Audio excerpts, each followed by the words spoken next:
宮市さんと対。いいよ。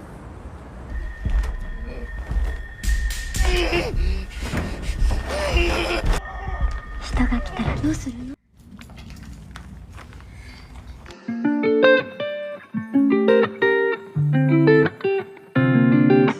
Melanjutkan dari part 1 nih, buat yang belum nonton silahkan nonton dulu, linknya ada di deskripsi. Nah di part 2 ini diawali dengan Kurosu yang gak sengaja ketemu sama Haruko yang lagi nyari kakaknya. Kurosu yang tahu kalau Kawasaki sebenarnya sudah meninggoy hanya bisa diam saja pas ditanya. Tiba-tiba dari lantai atas ada Miyaichi yang menyapa mereka. Saat mengetahui kalau cewek ini adalah adik dari pria yang dibunuhnya, dia langsung mengajak Haruko untuk ke kamarnya. Kurosu yang gak mau Haruko menjadi korban berikutnya berusaha mencari alasan agar cewek ini bisa cepat-cepat pergi. Dia gak mau kalau kekasihnya sampai ngebunuh cewek yang gak bersalah. Lalu seperti biasanya Kurosu pun makan bareng sama Miyaichi lagi. したりしません。口封じの殺しなんて。 Keesokan harinya Haruko kembali mengajak Kurosu untuk ketemu. Rencananya dia ingin meminta tolong pada Kurosu agar bisa membantunya meminjam kunci kamar kakaknya dari pemilik kosnya. Mereka pun menemui pemilik kos dan pergi ke kamar Kawasaki. Awalnya Kurosu khawatir jika Haruko sampai tahu dengan apa yang ada di dalam kamar Kawasaki. Tapi ternyata kamarnya sudah dibersihkan dan ada bukti tiket kalau Kawasaki sedang pergi ke Thailand. Tentu saja itu adalah ulah Reina agar tidak menimbulkan kecurigaan. Setidaknya sekarang Haruko bisa lega. Setelah itu Haruko dan Kurosu jalan bareng nih. Di sini dia mengatakan bahwa dia iri sama hubungannya Kurosu sama Miyaichi yang bisa pacaran sekaligus menjadi tetangga.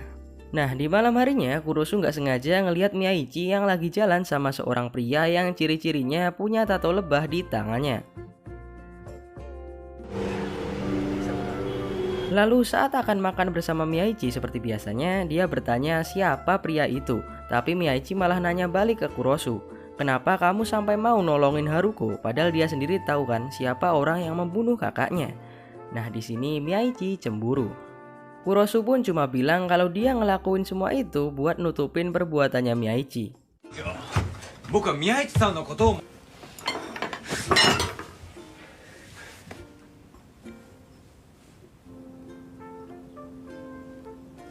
まだダメ。殺しちゃうよ。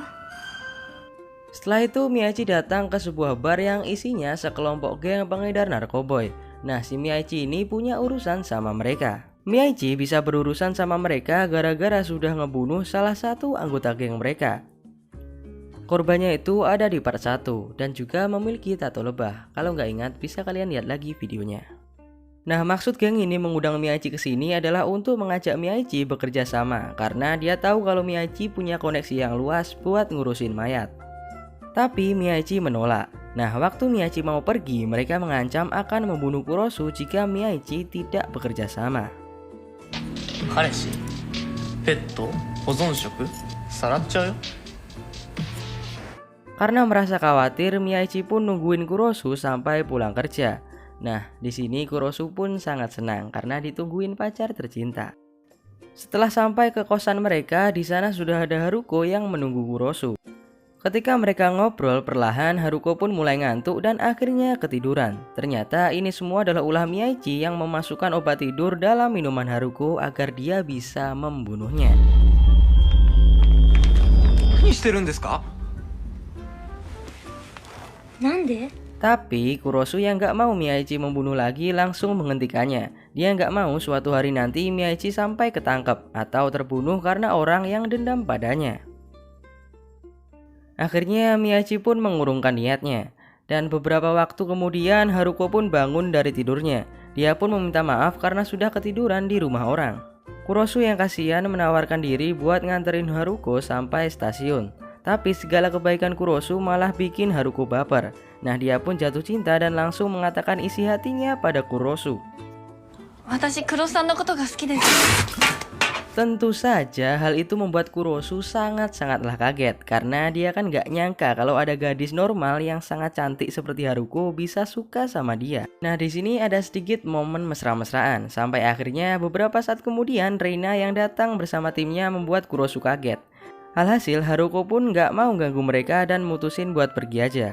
Nah, tujuan datangnya Reina kali ini adalah buat beresin mayat Haruko. Tapi ternyata dia masih hidup. Ini adalah pertama kalinya Miyaichi nggak jadi bunuh orang. Dan semua itu akibat pengaruh Kurosu. Reina sangat kecewa dan dia pun bilang kalau serigala seperti Miyaichi nggak seharusnya bersama orang seperti Kurosu. Nah, ini kata-kata ini mencerminkan ke judul film ini. Lalu Reina pun nemuin Miyaichi dan dia bilang kalau membunuh atau nggak ngebunuh itu urusan dia. Tapi kalau dia nggak ngebunuh dengan bersih, Reina nggak mau bantu Miyaichi lagi.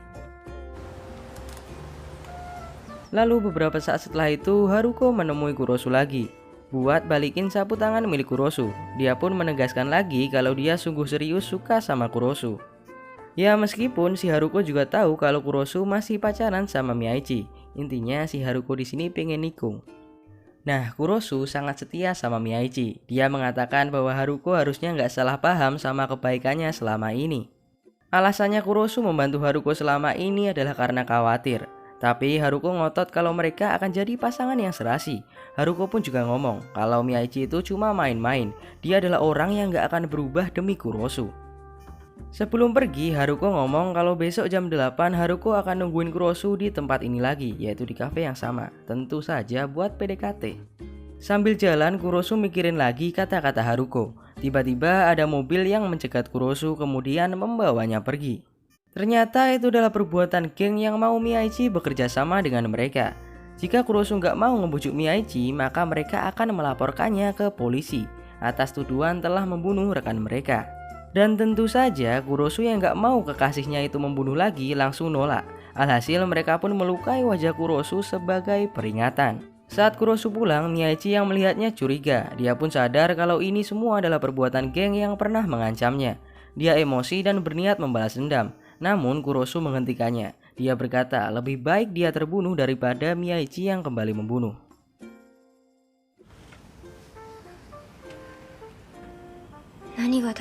疑う必要はありません。